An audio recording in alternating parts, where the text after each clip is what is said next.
Olá pessoal, vamos agora fazer os exercícios que estão na página 31. São exercícios de introdução à mecânica.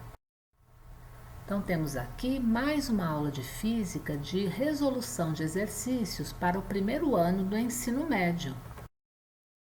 Então vamos iniciando com o exercício 28, que é o primeiro dessa página. Ele pede que a gente assinale a alternativa correta. E aqui já está assinalada, né? Então a correta é a letra C. E nós vamos verificar por que a C é a correta e por que as outras não são. Então vamos começando com a letra C. Ela diz o seguinte: o espaço fornece a posição do corpo em determinado instante de tempo e não o sentido do movimento. Então, espaço é sinônimo de posição. E essa posição não necessariamente significa que é uma posição estática. É uma posição que ele está ocupando em um determinado instante. Né? Então está correto, né? Aqui a definição do que significa o termo espaço. Agora, por que as demais estão erradas? A primeira diz que se a posição de um corpo é zero, então ele está parado na origem. O que está errado aqui é a palavra parado. Se a posição dele é zero, ele está passando pela origem. Naquele momento ele está na origem, mas não necessariamente ele está parado ali. A letra B diz que se a posição de um corpo é negativa, então esse corpo está se movendo contra a orientação da trajetória. Então não é correto. Se a posição é negativa, significa que ele está antes do que seria a origem da trajetória. Então você pode morar num lugar que fica antes do zero. Então ali naquela posição, se a gente estivesse considerando, né, uma reta com todas as posições ali, a sua casa estaria localizada naquela posição negativa porque era antes do zero. Só significa isso, a posição ser negativa. A letra D diz que se a posição de um móvel vale 35 metros, então ele se movimentou 35 metros. Não, a posição é onde ele está. Né? Naquele instante ele está passando por aquele lugar. Ele pode ter saído da posição 34 e ido até a posição 35. Nesse caso, ele teria andado apenas 1 metro, ok? E a última diz que no sistema internacional, a unidade que indica o espaço é o quilômetro. Não, não, não. No sistema internacional, quando a gente tem medidas de comprimento, usamos os metros, ok? Então, para indicar posição, a gente vai usar a unidade metro. Agora, no próximo exercício, ele quer que a gente assinale a alternativa incorreta e essas alternativas dizem respeito às definições de movimento e de repouso. Aí a que está assinalada aqui é a letra B. E essa letra B está incorreta, então vamos ver por quê. Ele diz que se um móvel está em movimento em relação a um sistema de referência, então ele estará em movimento em relação a qualquer outro referencial. Nós já vimos, né, na nossa aula que isso está errado, porque muitas vezes a gente está parado em relação a um referencial e se movendo em relação a outro, né? Então o movimento é relativo e ele depende do ponto de referência que a gente está utilizando. Então por isso que a letra B está incorreta. A letra A deve estar faltando alguma palavra, né? Porque ele diz assim: o sistema está em movimento em relação ao Sol. Acho que faltou alguma coisa aí. E as demais estão corretas, né? Depois vocês podem ler com calma. Então vamos agora passando. Agora aqui no exercício 30, a gente tem um poema que é uma composição do Edu Krieger e do João Cavalcante. E aí vocês vão ler então o poema e aí vamos responder aqui a 3 perguntas.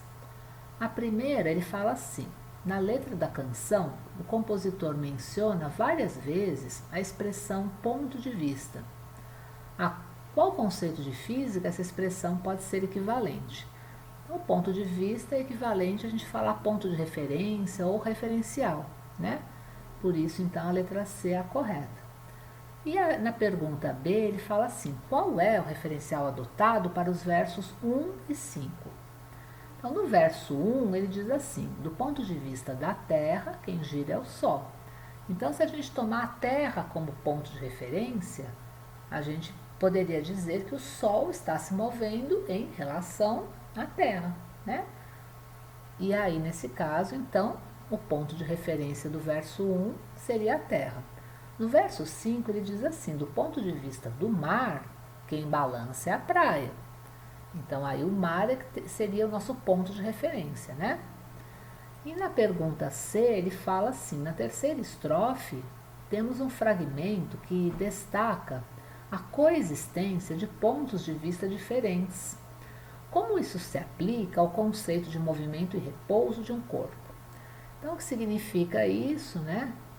É que quando a gente considera pontos de vista diferentes ou pontos de referência diferentes, né? A gente vai ter referenciais diferentes. E aí, o movimento e o repouso são relativos a essa nossa escolha. Então, dependendo do ponto que a gente adotou como referência, um mesmo objeto pode ser considerado em movimento ou em repouso. Então, nós demos o exemplo na aula do ponto de ônibus, né? Então, se a gente tomar como referência o ponto de ônibus, quando o ônibus vai se movimentando, indo embora, a gente vai dizer que aquelas pessoas todas estão se movimentando, né? Estão se distanciando do ponto. Agora, se a gente toma como referência a pessoa que está ao seu lado sentada no ônibus, a gente vai achar que aquela pessoa está parada, né? Em relação a esse colega, né, que está ali do seu lado sentado, você vai dizer que você está parado, que ele está parado em relação a você. Então, isso aí depende do ponto que a gente toma como referência. E agora nós temos aqui o último exercício dessa página, e é um exercício da Universidade Federal do Mato Grosso do Sul, e fala o seguinte aqui, olha: uma das leis sobre segurança no trânsito, principalmente para os caminhões que transitam carregados com pedriscos, obriga que a carga seja coberta com lona para evitar a queda de pedras soltas pela traseira, colocando em risco veículos que transitam atrás do caminhão. Considere que um caminhão carregado com essas pedras e sem a cobertura de lona está transitando em uma pista plana e horizontal e que, num certo instante, cai uma pedra da traseira do caminhão de uma altura h em relação ao solo. Considere também que um observador em repouso ao lado da pista vê o caminhão movimentando-se da direita para a esquerda no momento da queda da pedra. Assinale corretamente qual dos esboços abaixo melhor representa a trajetória da pedra vista pelo observador.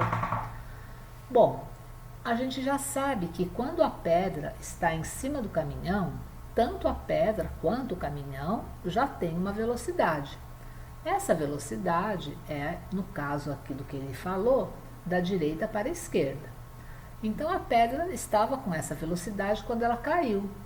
Quando ela começa a cair, além de ter essa velocidade para a esquerda, ela começa a ter movimento para baixo também.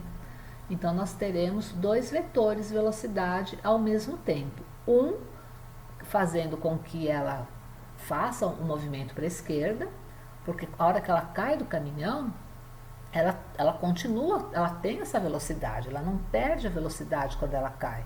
Então ela cai e ela continua movimentando um pouco para a esquerda e ao mesmo tempo começa a cair, começa a movimentar para baixo.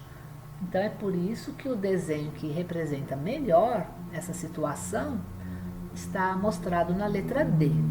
A gente vai estudar esses movimentos ainda para entender melhor, né? Então, assim, esse exercício está cobrando um pouco já um assunto que a gente vai estudar daqui a algumas aulas, tá bom? Que é o assunto dos movimentos, E esse tipo de movimento especificamente a gente vai estudar mais daqui para frente.